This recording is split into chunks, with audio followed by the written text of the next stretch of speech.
What's good, folks? It's Nightmare Frame, and this is Xaku.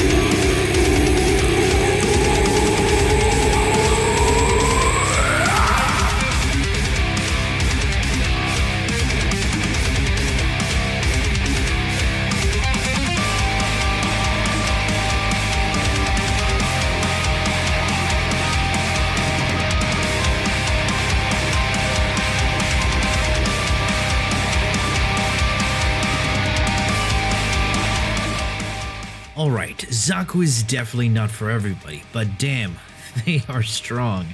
I'm not gonna do a 5-minute steel path survival to tell you how good Xaku or the build is. I really wanted to stress test this build, but it was too easy in an endurance setting. This frame was clearly designed for endurance runners. I got to a point where I was bored at the amount of damage I was doing because the enemies didn't stand a chance, and I didn't even need to use my equipped weapons. So, Xaku's passive. They have 25% evasion and 25% damage reduction to splash damage. Evasion is just a chance to not get hit. I did remove their first ability because it's pretty mediocre and only works well with projectiles. Their second ability, Grasp of Lock, sends out tendrils to disarm enemies and use their weapons against them.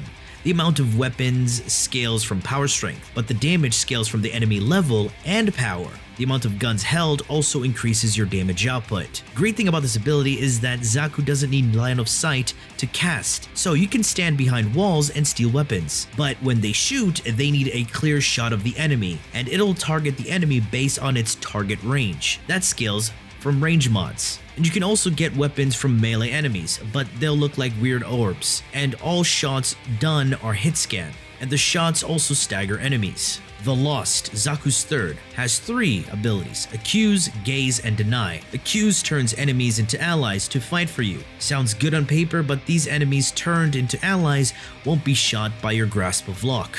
Gaze locks an enemy in place and turns that enemy into a beacon that emits an aura that strips enemies of their defenses, from armor and shields. The defense strip scales from power strength. The Gaze target can still be susceptible to status effects, and you can build your melee combo counter from it. And Deny will lift targeted enemies and crowd control them, and this ability also strips sentience of their adapted resistances. And finally, the Vast Untime. Xaku breaks themselves and sends out an explosive wave that damages enemies. Enemies hit will suffer 50% more void damage and move slower. It also increases their evasion percentage to 75% and gains increased movement speed, and also halts the duration of the first, second, and third, and not any subsumed abilities. Alright, the subsumed ability I decided to put onto their one is Spectral Rage. Gaura's third ability. You summon spinning mirrors that force enemies to attack them. The damaged mirrors will deal damage back to the enemies. And I'll be using the augment Spectral Siphon, where it has a 50% chance to drop energy orbs from enemies killed within the mirrors.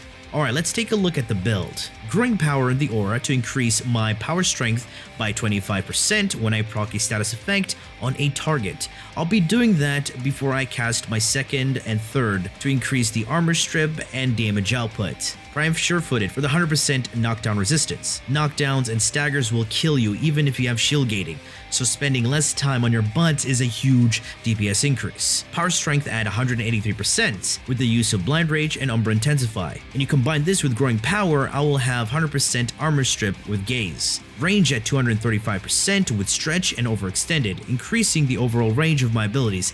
Definitely needed for Gaze and Grasp of Lock target range. Primed Continuity for the duration. Even though you freeze the duration of your other abilities, this allows it to last longer without the need to recast as much. Flow for the energy pool. Rolling Guard for the 3 seconds of invulnerability to cleanse myself of status effects. And finally, the Augment Spectral Siphon for the energy orbs. And in the arcanes, I'm running Energize for the energy regen and Eruption for the additional crowd control. This has 100% chance to knock down enemies when you pick up an energy orb. Massive layer of survivability right here. And since you control areas with Gaze, you want enemies to get into your zone faster. So I suggest running a Zaw with Exodia Hunt. Just as attack speed mods with Exodia Hunt in the Arcane, slam attacks have a chance to pull in enemies towards you, and I modded this for full attack speed mods and the Rending Crane stance. This melee is used as a utility, not for killing. Or you can always use the Operator Arcane Magus Anomaly. Going in and out of your Warframe will pull in enemies towards you, because all the damage you do is from Grasp of Lock, hitting 6 to 24 million damage. Alright folks, this is my Gunrunner Xaku. This has been it from me. I do hope you enjoyed this video, and if you did, feel free to leave a like, share, and subscribe for more Warframe content, streams, and so much more. Do refer to the description. Thanks for watching, and as always, peace.